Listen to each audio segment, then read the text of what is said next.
everyone, and welcome. I'm so excited. We are here live today. We are for our event on homeschooling, so Montessori homeschooling.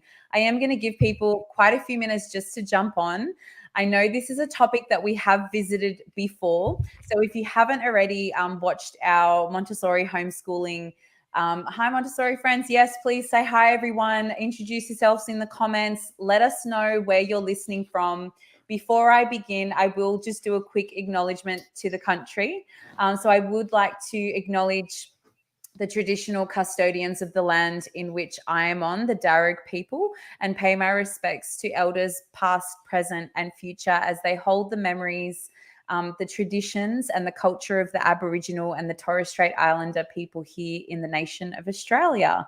So, welcome everyone. At the end of every month, we invite some special guests to discuss and work through some really important topics that you have either brought up to us as something that you would like to learn more about, or something that we've heard a lot of parents talking about. So at the moment, these events are typically part of our Village subscription. So we've just launched our new app and Guide and Grow Village for those who are looking for that, month by month development to help you through your journey from pregnancy right the way through to 3 years old. So this is one of our amazing features of the Village, which are our live events. Now, lucky for you, we've opened them up to the public today so that you guys can see exactly what you're going to get. And one of the amazing features of being part of our amazing Village. So if you are looking for support, that is definitely the place to be. Now, I know my screen's a bit frozen, so excuse that, some technical difficulties. But today I'm so excited to introduce to you guys not one, but two Montessori experts in I call Aubrey the queen of homeschooling. If anyone doesn't know who she is, you are going to know by the end of today. So Aubrey and David, who I have the pleasure of introducing to you guys today, they are the founders of Child of the Redwoods. So they create online courses and they coach parents in compassionate discipline techniques, but also in Montessori education. So really taking that Montessori journey into the home and seeing what it looks like as a Montessori homeschooler. So I will actually bring them on to the screen. And hi, Aubrey. Hi, David. Hi. So tell us a little bit about yourself. So for people who don't know who you are, let us know a little bit about where you're from, where you live, and Yeah, so I want to first say that we are really honored to be able to be here with Guide and Grow and to be able to support the flourishing of the Village. It's been really exciting to witness and be part of it. I'm Aubrey Hargis. This is my husband, David. We have been married for over 20 years now. It's kind of getting hard to count. We were married in the year of 2000, so I guess we can always do the math. We can always that's easy, yeah. And we have been parenting with children for 15 of those years together. So it's starting to feel like a bit of a stretch. We have homeschooled our own children the whole time. So they have never attended a formal school. There was a brief period where I taught in the toddler classroom with our oldest child for a couple of years. And then when he turned 3, we decided to take the homeschool adventure. It involved a little bit of travel across the country. So that kind of influenced our decision. But also, it's just been really, really fun to implement the Montessori method at home. And we've discovered that despite what you might have seen and heard on the internet, it's actually not that hard to do. And you don't have to have a lot of money to do it. So that's kind of the crux of where we started this adventure together. Yeah, I mean, Aubrey created a Facebook group, was it about 2010 or so, called Montessori 101. They're on Facebook, and grew that to a gigantic with the other members. And meanwhile, I was working in ed tech, so I was a classroom teacher, and then I got into educational technology in the late 2000s, and then over the years, sort of her work and passion and my passion and work, which were already aligned. We were both educators, but they started to kind of come back in alignment in a unique way, and we thought, I wonder what we could do together, kind of to bring our vision of empowering parents to, go out there and be involved in their children's education to life. And that was sort of the crux of it, Charlotte Redwoods, which started, I guess, officially in 2017. But we've been talking about education with each other and having discussions about Montessori for a long, long time. Well, we met in college. And so we met in college as teachers. We were both teachers at the University Writing Center. That's right. So tutors. we were grammar tutors together and started our teaching career really there in college. David, were you a literature major at the time? I think you were. Yeah. And I was a linguistics major. And we both pursued other degrees in education as well. That's right. So those kind of were two ties. We were always really interested in both curriculum and in teaching in various ways. And David actually got a job first. I was finishing up my almost linguistics degree, which I didn't finish. More on that later. But meanwhile, David went right into public education. Yep. And he had some really great experiences at an alternative school. I did. For disadvantaged students who were struggling. That's right. The Salazar Center. Yep. Yeah. And it was very striking to me how Montessori aligned that experience was, even with the older children. That's right. And I wasn't really fully all that aware of what Montessori really was about. I was somewhat familiar, having studied education, have a minor when I was in undergraduate. I got my minor in secondary education. So there was some pedagogical work around that, but, mostly focused on very traditional sort of American public education techniques. So I really learned a lot from Aubrey over the years. And one of the things that we kind of sort of learned very quickly, both about Montessori and more broadly, is that the patterns of childhood development for older children, the ones that I was working with, those were teenagers, and very young children, the ones that she was specializing in, were actually very similar. Very similar, yeah. Which, of course, we now can, now I understand that this is a discovery that Montessori herself made when she talked about the first, second, third planes and so forth, and how many similarities there are between the first plane of development and the third plane of development. In other words, between little guys and teenagers that we were seeing firsthand. And I didn't really have a way to articulate that until later. And that was a part of our kind of journey together. She taught me a lot about Montessori. Yeah, but we both came from families of educators. My mother was a Montessori school teacher.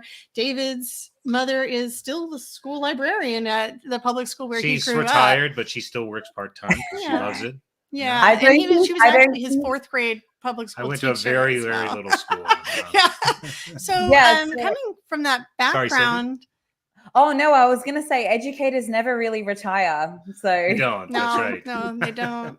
So coming from that background, David and I also discovered through the years that the school systems that we were working in were not necessarily friendly to the development of children at either of our ages. So I found myself starting in fourth grade, teaching that age level, and jumping down a grade level until the expectations were reduced so that I could have more freedom in the classroom. And David, I think, he didn't really switch grade levels a lot, but he had a similar experience in high school. We both had the experience of working with principals that were more progressive at a certain time, who were really excited about our ideas about Montessori's influence in our teaching pedagogy. And then both of our schools experienced a transition where we ended up with principals who were very hostile to the Montessori approach. And I think at that point, after a few cycles of that, we were sort of like time for something new. And for that, something new for me initially was grad school. I wanted to be a professor in literature. And while I was working on my master's, I took a job writing curriculum for what was a pretty kind of a new concept at the time, this online learning idea in Dallas, Texas, where we were living. And I just found I loved it a lot, so much. And I thought, well, this could be really a place to sort of transform school, maybe through tech. There was a lot of optimism about what tech could do with school at that time. And I got caught up in that as well. So I finished my master's, but I didn't go further because I really got into what technology could provide. And from there, just kind of on and on. And now we live here in San Francisco. We've been here for over almost 9 years now. And I came out here, we moved out here for work. I started working at an ed tech startup out here, and I've worked for a few other places. and trying to continue that journey. And in a lot of ways, kind of a continuation of what Aubrey's talking about here, the limitations of what you can accomplish within the system, and then trying to think what are other ways. And so whether that was within the system, like what if I had a higher position, or outside the system, like what if I worked in ed tech, or what if I worked in a nonprofit, or at this stage of our journey, what if we were to try and empower parents directly? Yeah. So anyway, it's been quite a journey. Yeah. And we love what we're doing right now. We get to work from home together, and it's really exciting. I am the lead instructor on all of our courses, but David is not behind the scenes, really. He is an integral part of what we're doing at the company right now. We each have a different role, right? Yeah. Sorry, what were you going to say, Sylvia? No, I was going to say it's amazing. It's really great to actually hear the background and the journey that you guys have taken and gone through, because I think it's so relative to a lot of parents out there who are in the system and are thinking, oh, is there a better way to do this? Or can I actually do this homeschooling thing, whatever that looks like. And we're going to go into that. And so I think hearing it from parents that have been doing it and now support other parents to do it is such a rich thing to have. And like you were talking about online education, having these platforms from our Facebook groups to other platforms where you can really connect with people from around the world and support them regardless of where they are. I think that's just such a huge advantage that we have now in our society and in our lives to really now help our children flourish, because we didn't have that connectivity before. And I think it was just a very well, if you had that support within your network, then great. But if you don't, then, you're just stuck doing what you're doing. It's easy to take for granted, but the fact is you're in Australia, right? We're here in the West Coast of the United States. We're having a live conversation. It wasn't that long ago that such a thing would have been prohibited to only the high-tech companies or broadcast studios. And so the power of technology at work right here. And that's it's great to see how we can apply that to learning. Yeah, I'll also say that back when my our firstborn was born was 2007, blogging was just really starting to really flourish. There were some Montessori homeschooling blogs out there, but there were very few. And I just think that the resources for community building here and now are just incredible. This is a great time to start using the Montessori method because there's so much support around. Absolutely. Yeah, definitely. And before I get started, I wanted to let everyone know that is listening out there that has joined us today. Any questions that you might have that come up during this conversation, please feel free to text them in any platform. So if you're listening on YouTube, on our Facebook page, in our Facebook group, wherever you're listening from, feel free to type your questions in the comments, and we'll definitely get to them. We're kind of going to have a bit of a focus on the prepared adult. So talking a lot about the parents' role in this homeschooling journey. If you did, we did have an amazing session with Aubrey. If you did miss that session on homeschooling. So if you're new to homeschooling, if you have all these questions about, where do I start? What materials do I need? What resources? We tackled all of those amazing topics in our first homeschooling session that we had. So you can definitely find those. We'll pop the link to our YouTube video, this live that we did. We recorded it. So we'll put those. Oh, yes, we had a statement here, needing all the tips about the prepared adult. That's awesome. We're definitely going to get into that. Yes. And we've got Ambrosio, who's listening from South Carolina. Hello from another Facebook user.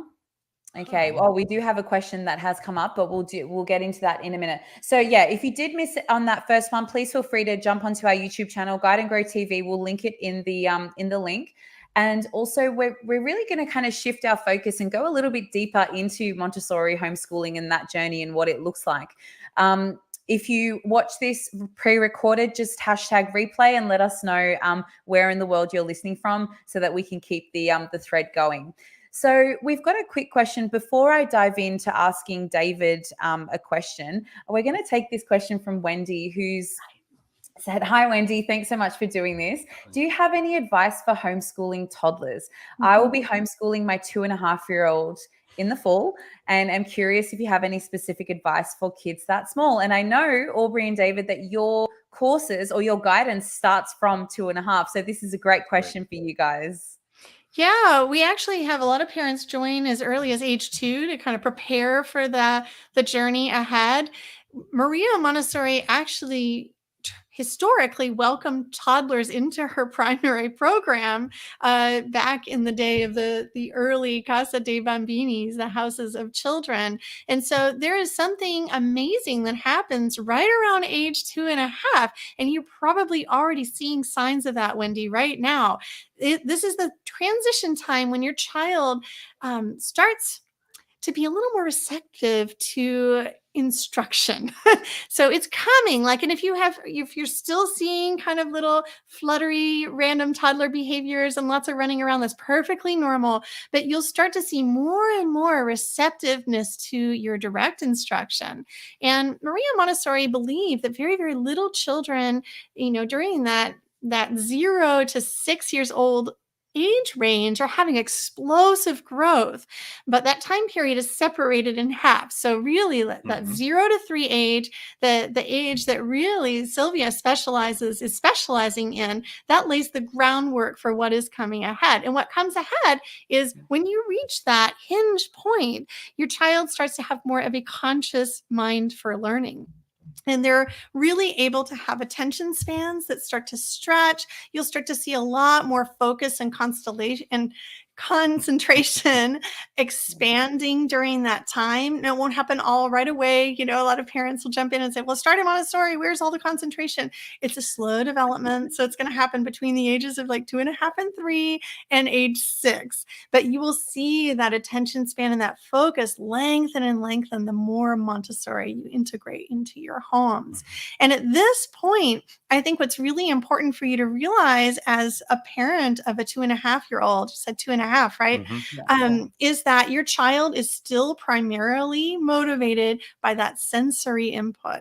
So the activities that you are still doing are just going to be a transition. You're not going to just jump into a totally different way of teaching. You're going to continue the path of that early Montessori activity focus, which is experiencing the world through the senses. So really anything that you look at that you want to teach to your child, or that you feel like your child might be interested in, you need to be thinking, what involves sight, what involves touch, what involves the sense of taste. Have you noticed like toddlers are always licking things?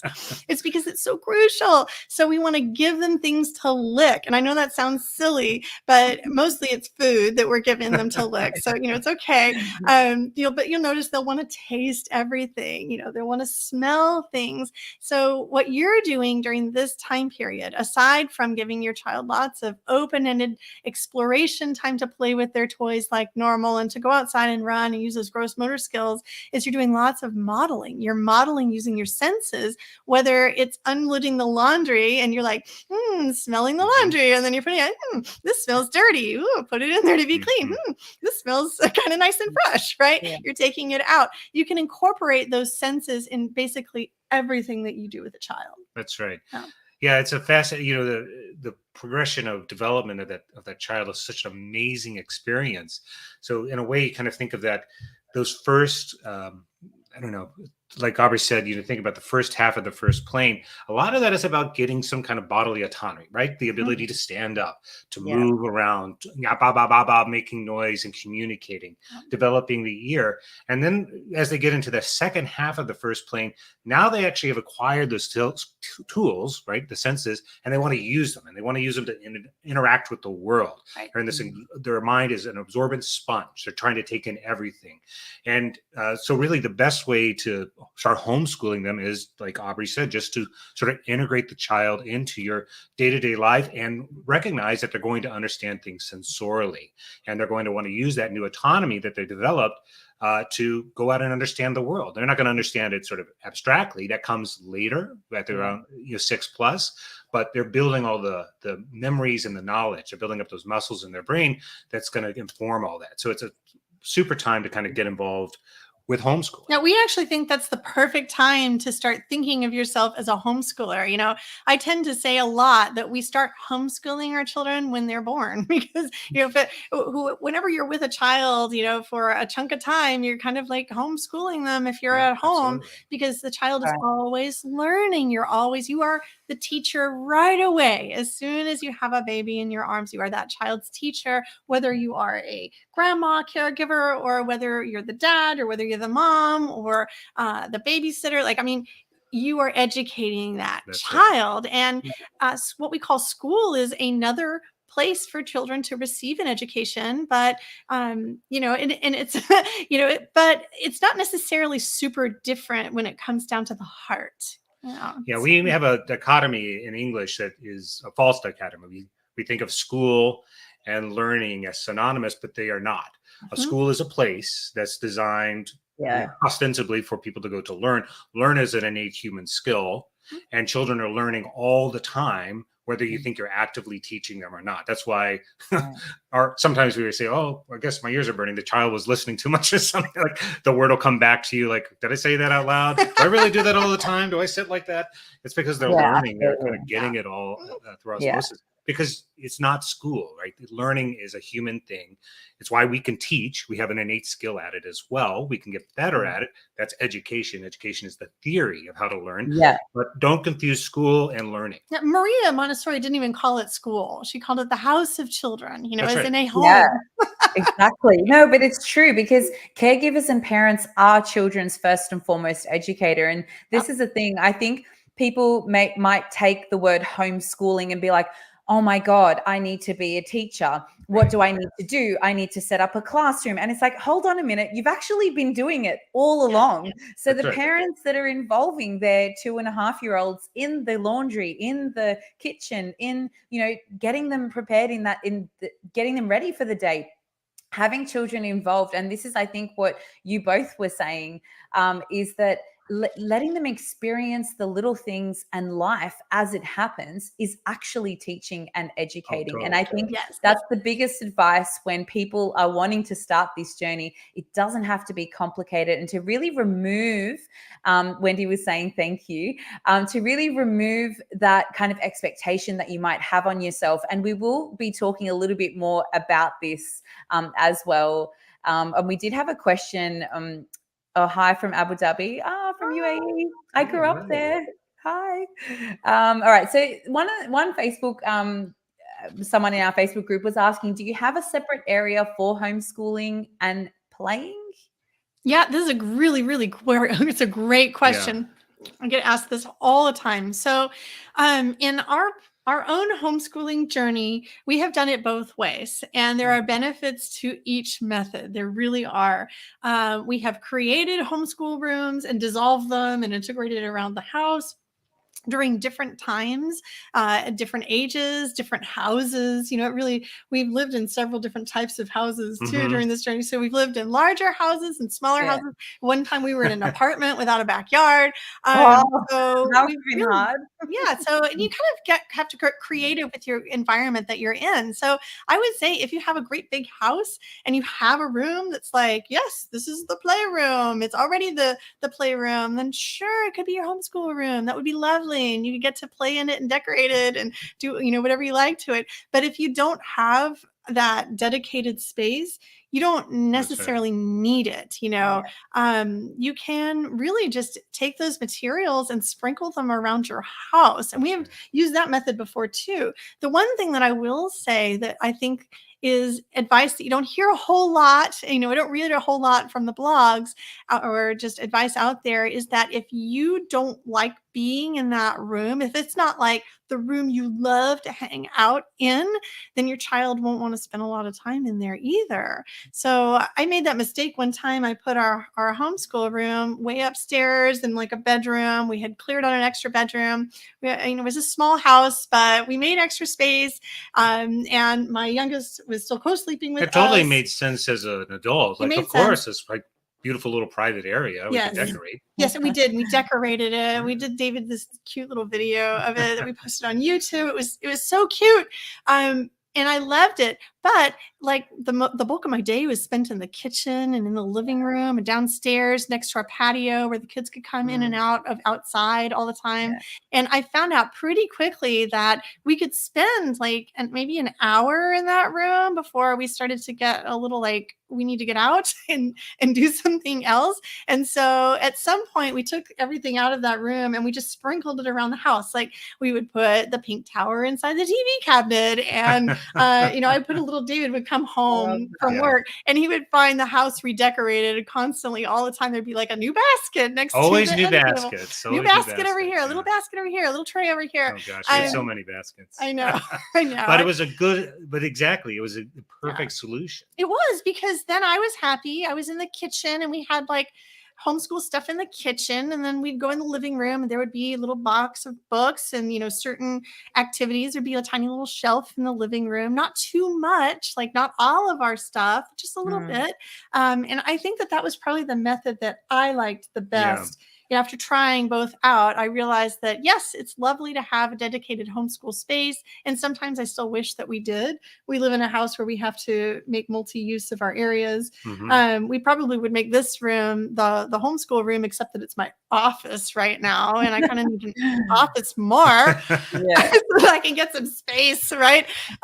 So we kind of just have these multi-use areas. Our dining room is like our homeschool room, and they work in their bedroom. I do book study with the kids, and we do that in the living room. We use the couch. It's just. I think it is really important though for people to use the spaces that they have, and like you were mentioning about where you feel that you're spending the most time and comfortable, that's where your children are going to want to be and comfortable as well. And we know, especially with younger children, they just want to do and be where we are anyway. Right. So kind of integrating that into your life rather than saying, oh, this is homeschooling and that's that room and this, but really it's just this kind of communal space that everybody's learning and living. I think that's a key to when we think about this journey. And someone just said, use what you have. Absolutely. Exactly right. Yeah, definitely. We couldn't shout that loud enough. People get this confused. They think it's the space, or it's even in Montessori. They sometimes think it's the materials, and it's about the shelf. The shelf, but it's really not. It's not. It's your intention, your knowledge. It's the theory. The Montessori methods that are learnable. We can learn those as parents and use them at home. That's why it's possible to homeschool in a Montessori way, because we have the natural skill of teaching, and then we can learn the theories and the practices, and then it doesn't matter. I mean, there are some materials that are nice. It's not, it's easier with certain kinds of spaces, but it's not a requirement. Don't let it limit you to trying this out. Yeah, I love the Montessori materials. I will say that. I mean, they're amazing. They make me drool. I love looking at them. I love playing with them myself. I love them. But realistically, as homeschoolers, if we were to purchase all of the materials and have them in our home, it would be thousands of dollars. And I would rather, as people, like I kind of would rather put our money towards that trip to see family, or because we live across the country for them, a museum or museums or trips or things to go out and do and see the world. I feel like it's our lives and our children's education. I just feel like it's better spent, but everybody gets to decide what they want to do with their money, and everyone has a budget, as far as how much they can spend on things. Has nothing to do with how integrated you use the Montessori method in your home. Maria Montessori didn't start out with materials either. She used what she had. She took the Seguin and then she innovated further, and she made up her own. And that was part of her genius, is that she had this incredible way of coming up with materials that could bring to life abstract ideas. But once kind of the discovery is made, now we can apply those another way. So you have a beautiful set of, for the older kids, the grammar symbols, they're so cool. But if you have a paper version too, that actually will work. Or you just draw them. I just like to draw them. Yeah, it's because you're teaching the concept. They discovered the concept that allows the child to parse the sentence, which is what we're trying to get them to do. And it's not about the material; it's about the knowledge and the technique. Yeah, absolutely. Okay, so I wanted to understand a little bit more from David about what the role of a homeschooling partner would be. So, we know that a lot of the time, sometimes one of the main caregivers may be, more interested in that homeschooling journey. And then how do you see yourself as a partner on that journey, or what advice would you give? Like, what can you tell us from your experience? Yeah, it's a hard question. I'm going to enjoy this answer. Oh, there we go. I'm sure. That's a really good question. I'll say that I was not inclined to homeschool. So I'll tell you a little bit of my own journey. Maybe this will help. So Okay. I am a product of public education. My mother is a public school teacher. I went to public school. I taught in public school. I was, a deep, dyed-in-the-wool believer in public education, and really didn't have even a lot of interest or respect for private school. Like I was pretty hardcore about this.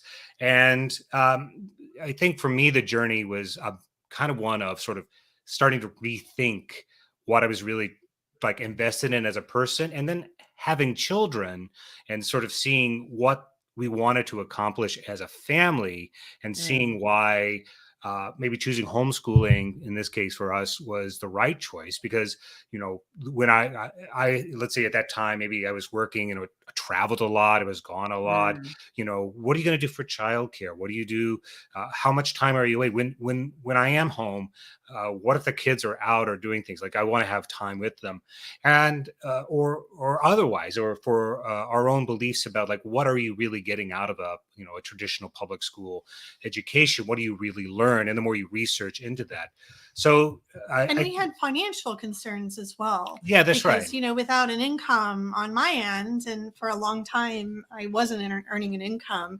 That was a very serious conversation David and I were having for a long time. It's whether we could afford for me not to work outside of the home. And we had to make compromises, so many compromises over the course of our life together. But that journey kind of led me from one of kind of opposition, then to like skepticism, to sort of warm embrace of it, and now sort of fully invested in it. For me personally, because I began to see the outcome, I really recontextualized what it meant. And so I would start with that as an argument, or whatever you want to say, as a discussion point with the partner. Like, what are we really wanting to do with our children? What do we think is going to provide for them the best? Now, I know a lot of you guys, I saw somebody has a 6-year-old. Many of you have little ones. They might be too little for school, or you don't really want to put them in school at that young age. I think actually that's a perfectly fine argument. It's great, with the longer the child can be at home, in the home environment, I think is best, especially in those early years. And that alone can be a really good argument. And if you couple that with they're not going to miss out on anything, that the myth that there's not enough social engagement in homeschooling is wrong. There are ways to do that. It's totally true that they'll have as much opportunity for social engagement as you want them to have. They can get a high quality education. They're not going to be delayed. They can learn to read and write and all the other things like they would anywhere else, because for the techniques that we have. And I think, so it's kind of addressing what some of those concerns are, and then highlighting, like, in addition to that, it really makes sure that the child has the best environment. And we think about the whole of our family life, and, who's working, or are we splitting? And we know homeschooling families where they each will work part-time. Most of the homeschooling families operate on a shared basis. That's right. Yeah. And so you could kind of go to this, like, what are we wanting as a married couple, or as a partners, or whatever your situation is, and how do we want to construct our life together? Like, do you have personally things that you'd like to accomplish, and does working a 9-to-5 let you do that? Or is there a way for you to sort of think about your married life together, and what you're doing, and how the children would become a part of that in a different way? So I think you really have to kind of start with that concept of, like, what is it that you're really aiming for? And for me, it was like, really forcing myself to think, like, well, what is it about public ed that I really like, I'm so dyed-in-the-wool sort of hardcore believer about, and then interrogating that further and further, and coming to the conclusion that actually it was about child autonomy, and the involvement of the parent in a family-centric world, and rethinking the way our society should look. And then that led to the conclusion of, like, let's think about homeschooling. It'll vary for every family, but I think that's where you would start.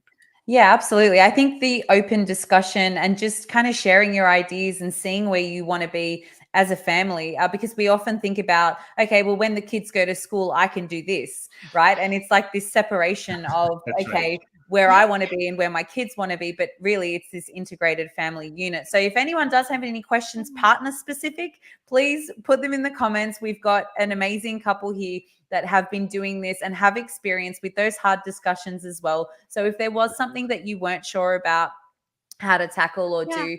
I want to make one more point, Sylvia. That is that something I think a lot of people don't think about was that something that greatly influenced David's journey, and I think really got him on board, was that we didn't make a distinction between the homeschooling that happened during the day, Monday through Friday, with me, and the homeschooling that happened in the evenings and on the weekends with David. So I personally would take off those days from homeschooling myself, and I would really let him lead the learning and the education during those times. And it kind of felt, for one, I needed a break, but also it really, me taking a back seat during those times and allowing David to take the lead, it gave him experience with the education of our children and an ownership over that part of the process. Which is joyful. It's joyful to teach and learn. And it also helped me to learn more about education by watching him model with our children. And, it was really hard for me because, I was with them more, and I also specialized in this age group before we had kids, right? And so I had all this research in my head, all about discipline and all about the Montessori method and how it was going to go. And then David would come in on the weekends and he'd be like, let's try this, let's do this. And I'd be like, but and I just have to keep myself quiet, and let him make so many mistakes, because I would be making so many of those mistakes during the week. He just wasn't watching me, but he had to make all his mistakes while I was looking. If I was home, and I was home most of the time, I'd be watching him. And can you imagine like how uncomfortable it would be to have somebody watching you the whole time making all these parenting mistakes? And I just had the benefit of, like, David would go off to work and I could just make all these mistakes on my own and learn from them, and then decide to do things a certain way. And then he would come home, and then he would have to make his own mistakes and experiment, with the children, as we do as educators. And I would really have to take a lot of it, as humility, and a learning opportunity for myself. I would have to take that back seat and say, what, it's his turn to try and experiment and to develop that relationship with our children in his own way. And he's not going to do it in the same way that I'm going to do it. And some of what he's doing isn't going to look very Montessori, and that's going to drive him a little bit nuts. But you know what? It's better for our relationship that he learn in his own way with the children, and that they learn from him in the ways that he can teach them. Yeah, so absolutely. Often we have parents who ask us these questions in the courses, and they want to know, usually it's moms, and they usually ask like this. They say, how do I get my husband to Okay, but I just want to say, I know a lot of you right now are thinking that same question right now on this topic of partners. And what I want to say is, that is probably not a question that's going to end in an easy answer. Okay. You got to have the back and forth, and you've got to sometimes compromise on things that you thought were the way it was going to go, and try something a little bit new, even if it's something that you wouldn't do yourself. Yeah. That conversation, trying to figure out what the root is. And I love what you just said, because that's exactly right. I think part of the challenge, or maybe one of the reasons that sort of I came aboard, because it settled it spoke to me, was the idea that, just what you said before, that there is a false dichotomy. Like, school and learning are not the same thing, that you're constantly learning and constantly teaching. And you just embrace that and accept that, and know that you can provide a really high quality education at home. And when you're involved with it, it's so satisfying. Yeah, absolutely. Once you start getting that feedback, and you think, oh, wow, this is really worth, and it gives you that sense of feeling and that fulfillment that, hey, this is actually what I really want to do. And I think, like you said, Aubrey, it is really a learning curve for us as the prepared adult. So when we talk about the prepared adult, and we know in Montessori, it is really a journey of kind of looking at ourselves, how we can improve ourselves. How can we respond to certain situations where the outcome can be different? Sometimes we have to stop ourselves from saying what it is that we want to say. And that includes our children, that includes our partners. And because that's going to be what the best outcome is. So it is a tough thing to do. I wanted to speak quickly. We do have a question about a curriculum, but before I get to that question, Eva, I can see it there. I just wanted to talk quickly about the pressures that sometimes parents put on themselves about getting it right, because we are talking about the fact that it is a learning journey for parents as well. Do you have any comments on that when parents, kind of like, oh, well, I can't homeschool because, I'm just going to get it wrong, or I'm not going to get it right. And, we're talking about this learning journey. Well, you're not going to break your kids. I mean, yeah, right. I think that's the most important thing to remember, is that you're not going to break them. That children have, one of the Montessori's great discoveries is the children's ability to self-teach and learn. All the incredible discoveries she made is, around reading specifically, and writing in the Casita Mbini. When these children sort of seemingly spontaneously started to learn to read and write, and this was replicated over and over. So we know that there's a lot of the kids have that ability.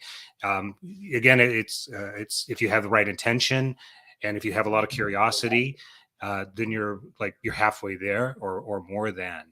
So a lot of parents do get concerned because, again, we have a special role called a teacher that works in a special place called a school, and those are real things, and they are, it's a professionalized way to try and do something that is otherwise innate, which is learning, and a way to apply the theories. But really, the human beings have a capacity for learning and teaching innately. It's how we got to where we are today.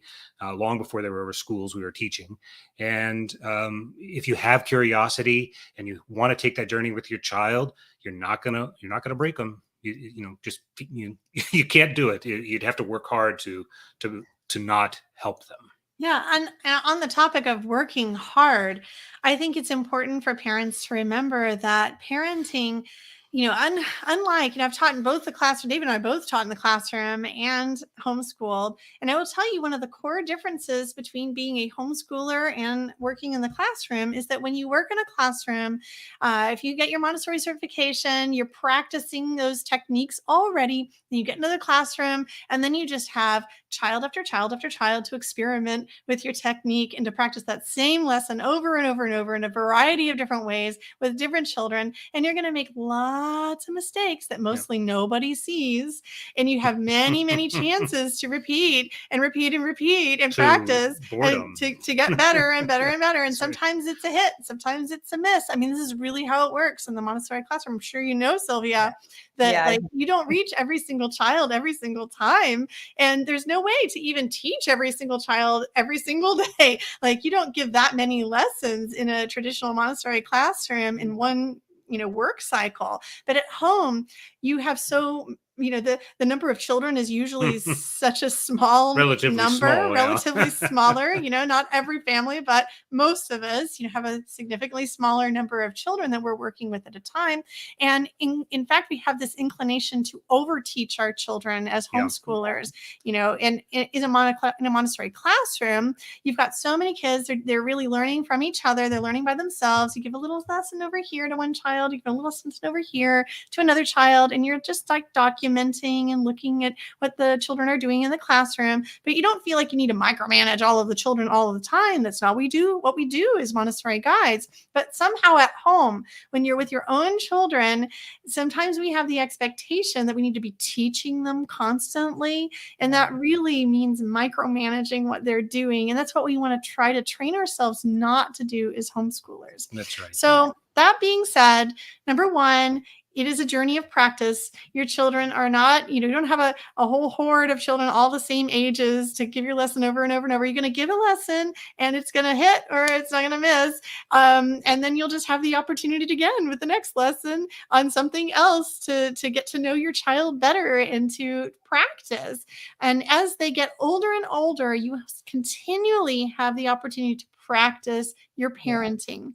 And so neither teachers in a classroom nor homeschoolers are ever going to be giving lessons the perfect way. There's no perfect lesson that suits every child. We always modify the lesson a little bit differently for every single child who is ready to receive a word. So as homeschoolers, I think it's really important to get comfortable with just practicing that skill over and over and over, and realizing that, the new day begins and it's a new day to practice again, So I love the opportunities that homeschooling does allow, because it really does allow you to just sit with things that one child, to really practice the art of not micromanaging a child, to learn from them just as much, and their mistakes just as much as they're going to learn from watching you make your mistakes. It's always bad to make mistakes in front of your child, because they're learning how you handle it, how you react to it. Yeah, and I think the most important thing for people, even if they don't have a background in education, and this is the biggest thing that I want to say, is that all parents innately, you have that, that skill set and that innate drive to want to be there for your kids and support them on their journey and be that teacher. So when we are talking about homeschooling at home, it don't have that thought in your head that you have to have some sort of a teacher or educated background, and having the support from mentors and guides is really going to be what's essential on your journey. Because I know a lot of parents out there might be thinking, oh, that sounds like, really overwhelming and I don't know where to begin.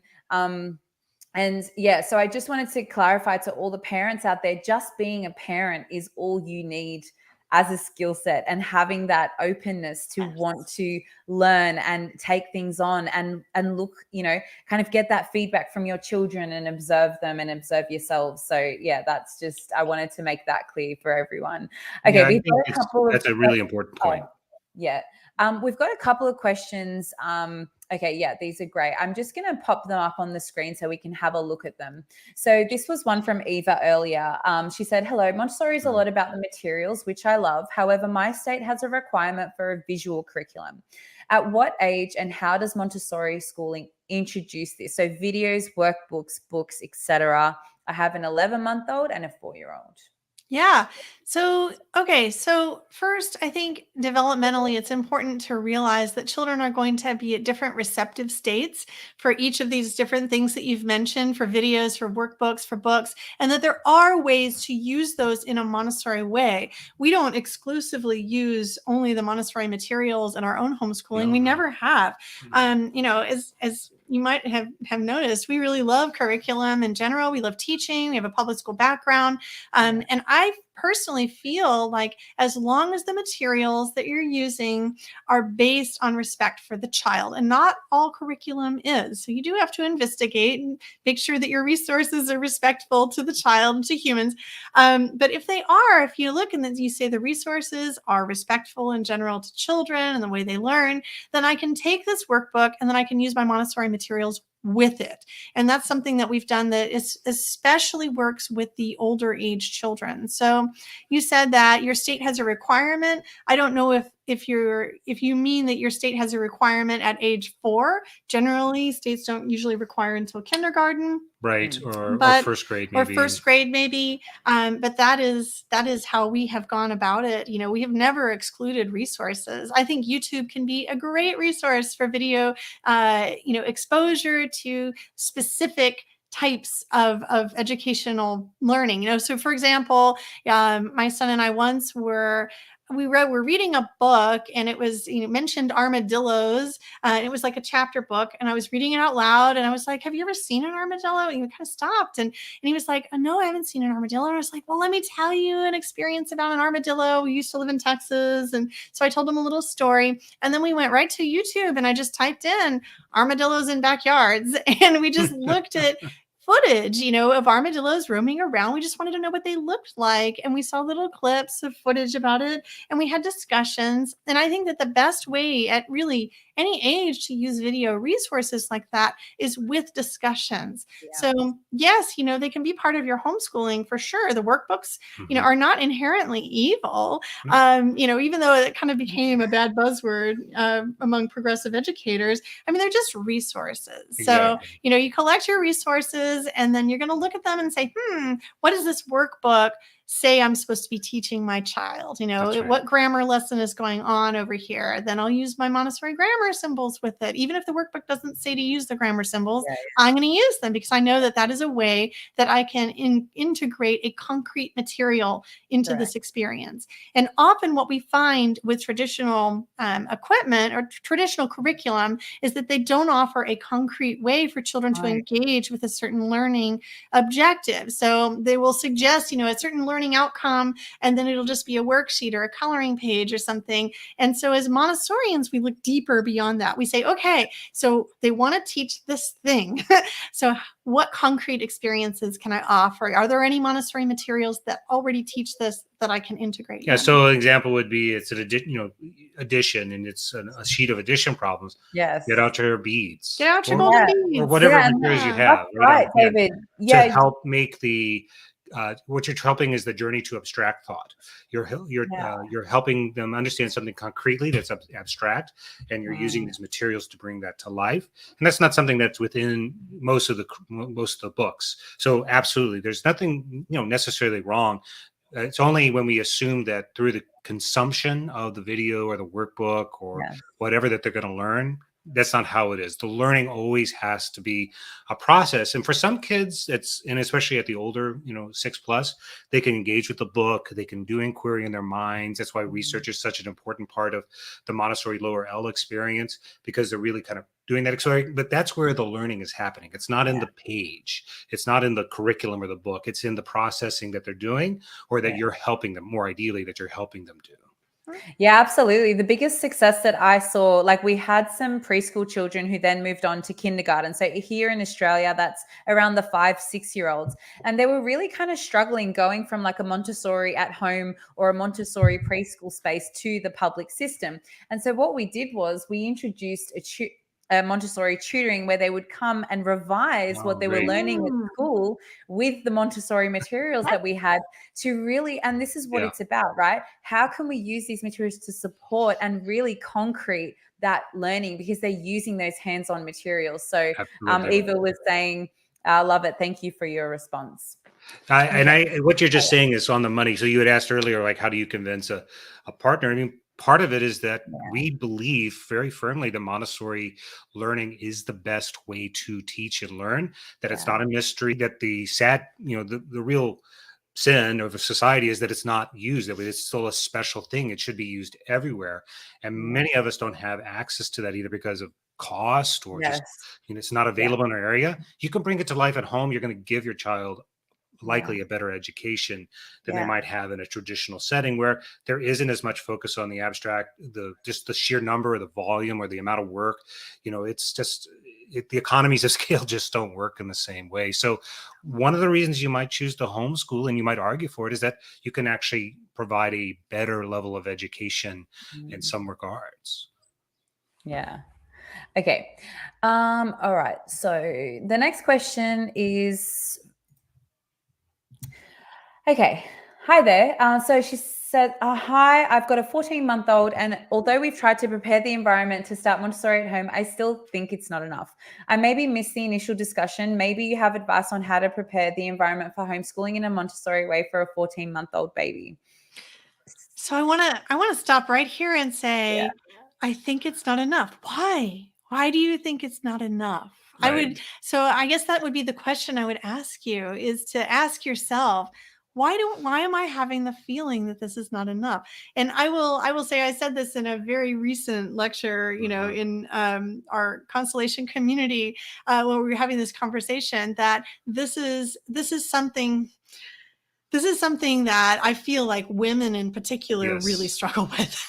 And I cannot speak from the male perspective on that, but I feel like in general, most of us as women have this general feeling of not being enough in one sense or another. FOMO, whatever you want to call it, right? And so I would look in there and I would say, why do I think it's not enough? What is it about my child's behavior that is saying that it's not enough?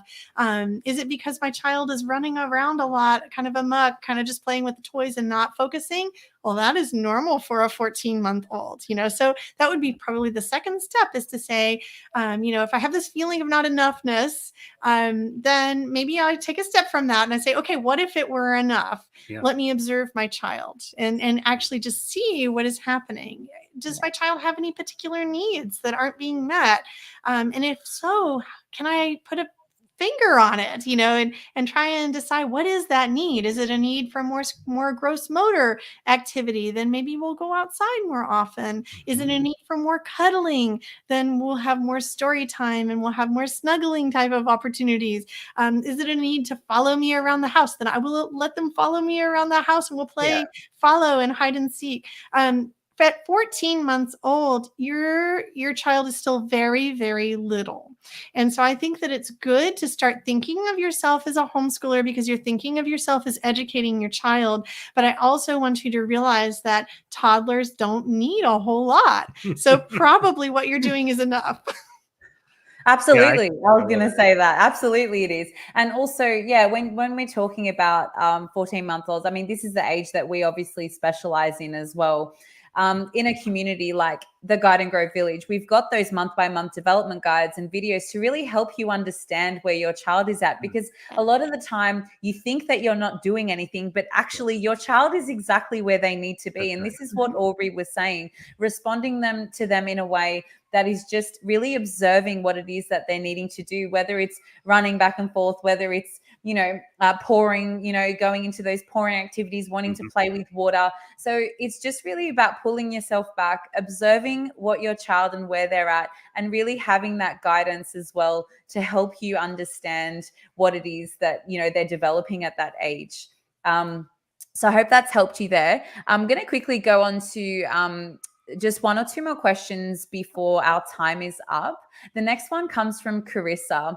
And Carissa was saying, with a vast age range, so 4-month, 2-year-old and a 6-year-old, how do you manage lessons for the older child when the younger child isn't really interested in independent work yet, and just wants to do what the older child is doing? Absolutely. Totally normal, guys, just letting you know. Absolutely normal. And the older child wants to do everything that the younger child It would be wrong if he wasn't, or she. Yeah, that's right. And or unusual. It's not wrong. That's unusual. It would be unusual. And this is a great opportunity for learning. And I know this is what Aubrey and David are going to say as well. It's for this cross, learning that's happening from older to younger child and younger to older child. And I'm going to let you guys go into it.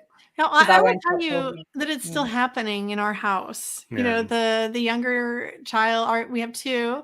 We have a 15-year-old and a 12-year-old right now. The 12-year-old still wants to do what the 15-year-old is doing and still tries to compete with him and follows him around and wants to have his lessons instead. And it's just always been that way. And we have leaned into it for the most part. I remember, you have a 6-year-old, so you're edging into those lower elementary lessons. You're probably working with the great lessons a lot, and you're starting to really get into grammar and more advanced math. And when my oldest was that age, we would have school time together, and my youngest would have all of those lower elementary lessons along with our older. And it was obvious to me.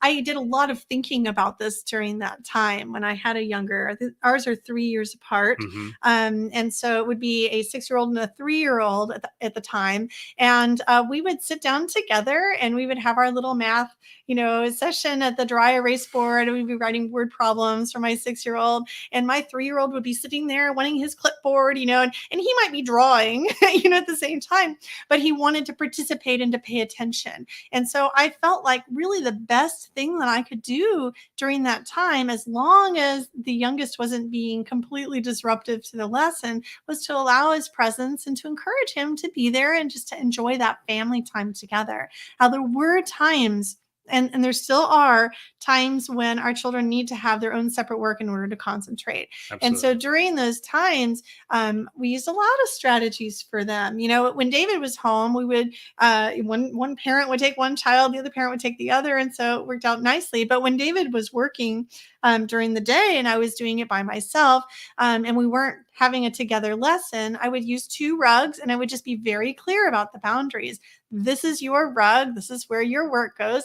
This is his rug. This is where his work goes. And I know that is it that simple? Of course not. Of course, the little one was like crawling over. And you mentioned you have a really little one too. So you have a 4-month-old, but that 4-month-old is going to become a toddler who's Very like has their little hands and everything, right? So for me, it was like I got the baby in the lap, and I have a toy for the baby. You know, here I have this probably wouldn't be a great baby toy, but like I would pick something up and like we would have something for the baby to manipulate while they were in my lap. And then when they were during the toddler years, something active. So maybe we would be doing a lesson with the golden beads. The youngest, you know, would be sitting there on his rug, and I would give him a little set of golden beads to explore too. The difference would be what they were doing with them. You know, my 6-year-old would be doing more advanced math. You know, maybe, you know, with more advanced type of math lessons. And my youngest might just be having a sensory experience. That's with them. right. Yeah. The child is like, I'm going to use my visual aid. It's like the child is like a cup. Some of them, sometimes they're smaller and sometimes they're bigger, and you're going to pour it in, and what it can't handle, it overflows. So that's right. You teach the child, the 3-year-old, the golden bead lesson. The cup is a little bit smaller. It's not going to hold other stuff. But you're not going to break them. You're just exposing them to that. The only thing, you know, as Aubrey said, the thing that we tried to be a little more strict about was not letting one another interfere with the work time. So when the child will get really invested and really where they're really reading or working, and the other one wants to come play, that's the time where we would sort of like try to police a little bit more and say, no, he's doing his school, you know, and engaging them otherwise. But in terms of those direct lessons and so forth, there's no harm in it. In fact, through our research, I know this is too tiny to see, but we identified 8 curricular areas in plus 10 plus sensorial and practical life that are common across the lower L and the primary curriculum. So that's 2.5 to 9, and they're the same topic areas. So like you have life science, physical science, you know, reading and writing.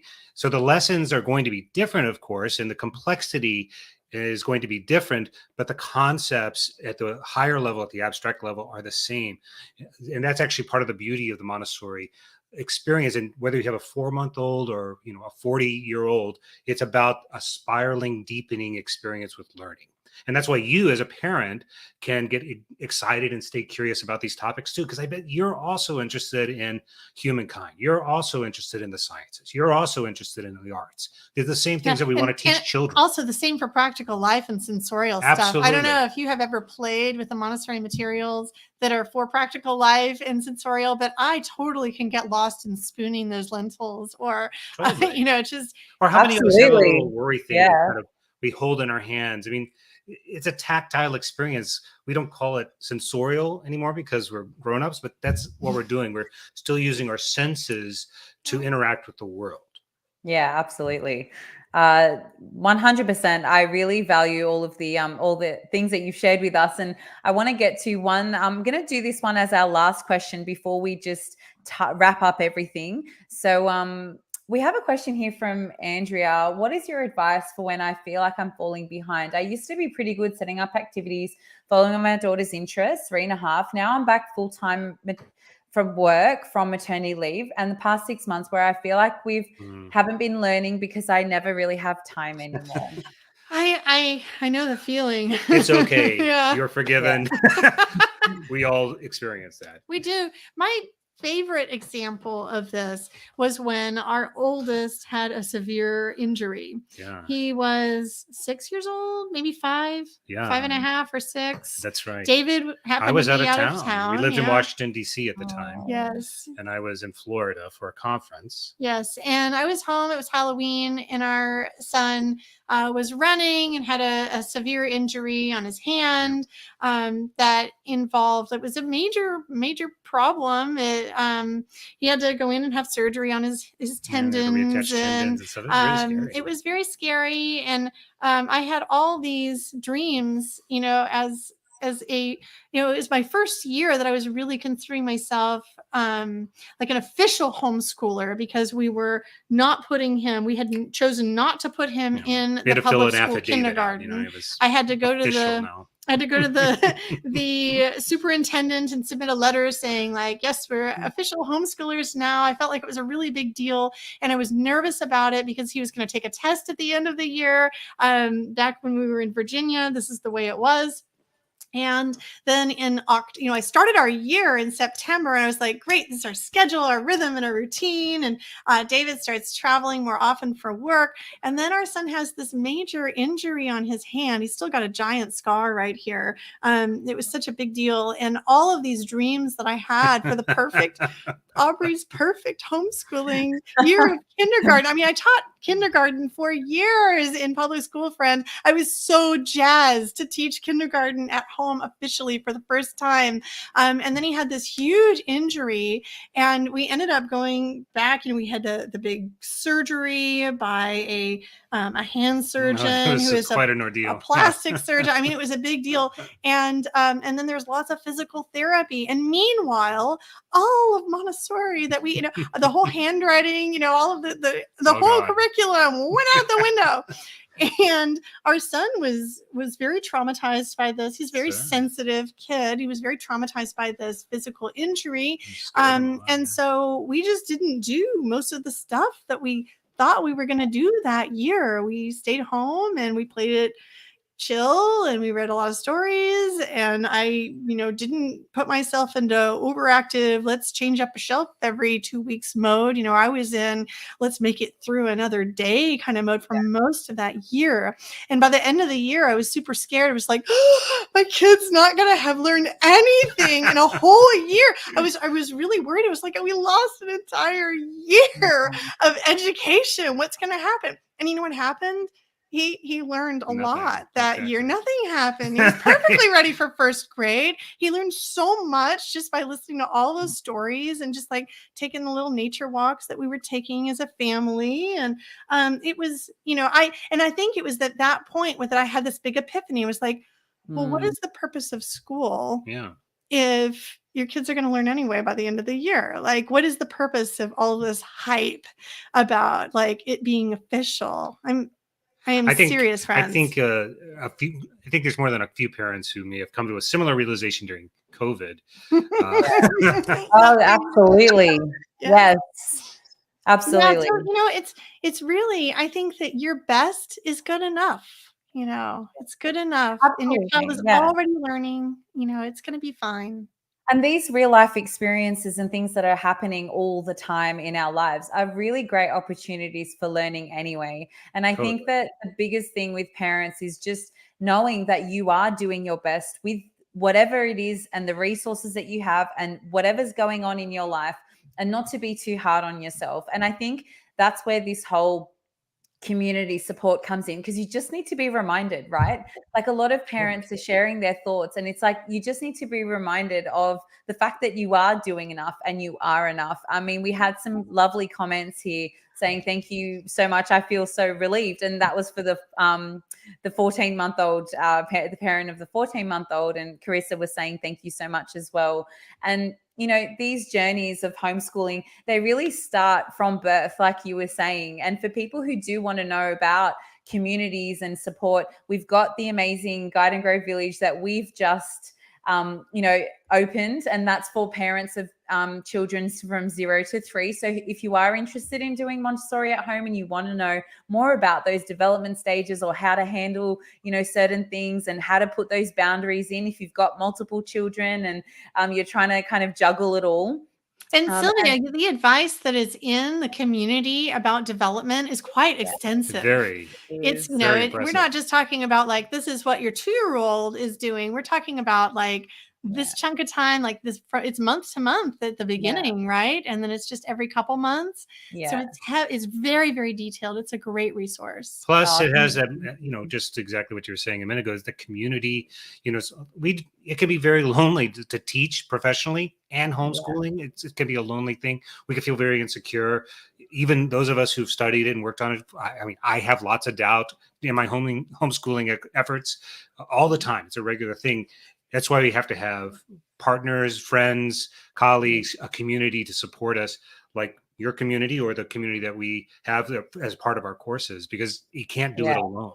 Yeah, absolutely. I feel like that support is absolutely what's necessary. Tell us about the I know we're just going to wrap up. I know we've gone a little bit over time, and I really appreciate, Taj was also saying thank you, Aubrey and David, always so fabulous and inspiring to listen and to, listen to you speak. And we've had some beautiful comments here. Tell us about your homeschooling course that's coming up, because I know that a lot of people that have joined us today and in our community are looking for that next step. If they do kind of leave our village and our space, where can they go? Tell us about what you've got coming up.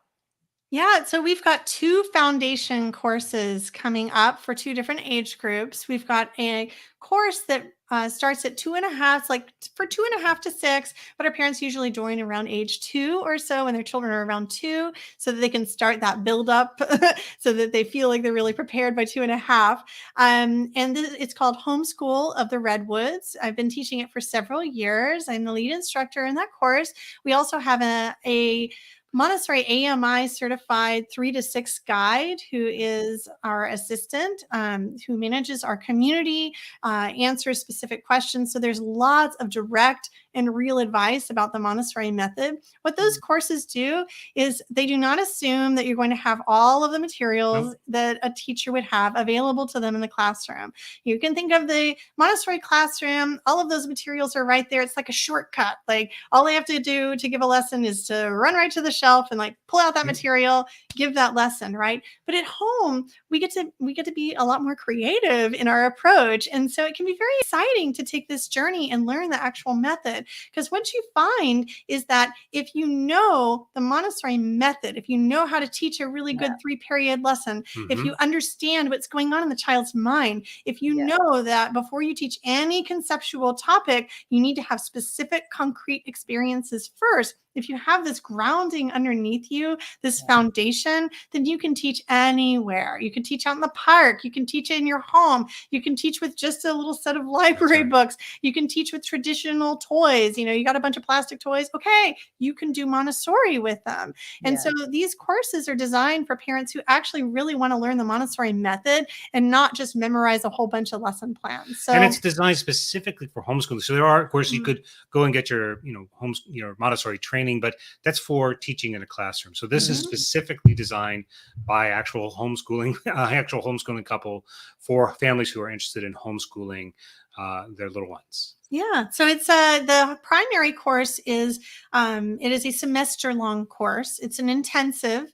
And so the reason is because these years are really precious, and we really want to give you a grounding for understanding that method. And so we try and push you through all of the topics and give you lots of details and approach so that by the end of the course, you have experienced, a little bit about every single subject and how to introduce it. And then you've got a really clear plan for implementing it. So the alumni, the graduates that come out of the Homeschool of the Redwoods primary course come out knowing a lot about Montessori. And I'm so excited to see it. We even have Montessori trained teachers who sometimes join the courses because they want to understand the method more deeply. Maybe they have given them lessons in a classroom, but they've never done it with their own children. And this gives everyone just the opportunity to play with the Montessori method and really learn these techniques and let them sink in, because at heart, it is the theory and the method that is most important. And that is the thing that's so easy to miss. It's so easy to say, okay, I got a set of albums and now I'm doing Montessori. But that's not, Maria Montessori would tell you herself. She'd be like, sorry, but Montessori doesn't come out of a set of books. I think that was my life's work, Aubrey, breaking down this idea that, that it's really about the principles. Like anybody can, can take those principles, understand them, learn them, which is really key. And I'm so glad that's such a foundational part of the course. And we have some lovely comments here. Thank you. I took the Homeschool the Rebels. Well, it was so helpful when we made the decision. So looking forward to Constellation. I think that's for preschool. Can you just confirm that? Yeah, 2.5 to 9. So it's we basically have 2 offerings. We have our foundations courses. So one's called for primary. That's 2.5 to 6. That would be for the age of like those who are in your community who are going on. Or if the parent that has a 4-year-old or the 3-year-old and a 6-year-old, you might want to take that and our second course, which is called Lower Elementary. And that's for 6 to 9 for the first half of the second plane. It's a year-long course, but you're going to find a lot of that overlap, like we talked about before, with those core concepts. So this is a way, like if you're really interested in learning Montessori and you want to understand how to bring Montessori to life, the principles of Montessori for a wider age, you could use either. Now, if you're interested in kind of the practice piece, so the foundations teaches you the theory. If you want the practice, that's what Constellation is. And that's every month we have a thematic experience. This month is going to be sun. So we have over 10 activities and printable cards, as much as we can put it into there that you can print at home, readings, vocabulary, grammar activities, the practical live sensorial. Every month it's a different theme, and they're scaled in a way that you can do the same activity for a 2.5 to a 9-year-old. There's directions on how to make it go up or down. And when you join, you get access to every month. It's a year program, and you can just renew.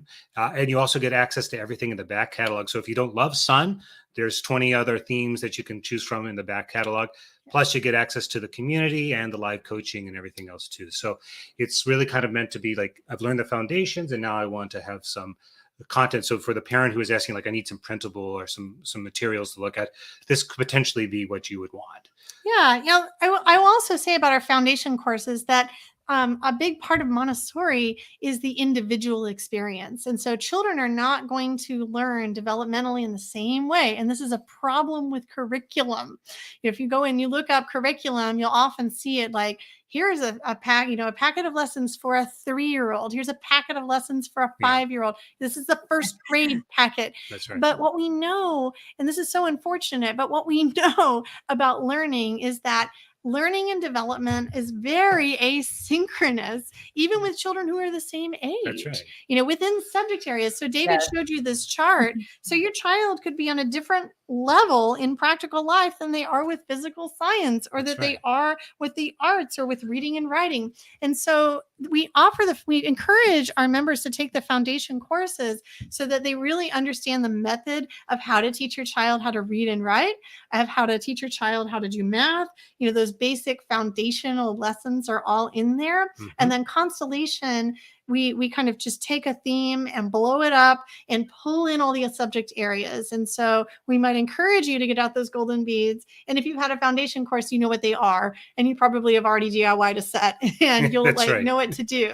So, but that being said, we have members start with either program. Absolutely. So an example of that is with sun, we have it includes a 4-part cards on the layers of the sun. We have an activity on the sun mythology, sun myths. We have a recipe for fruit soup. I think there's a fruit soup in that one.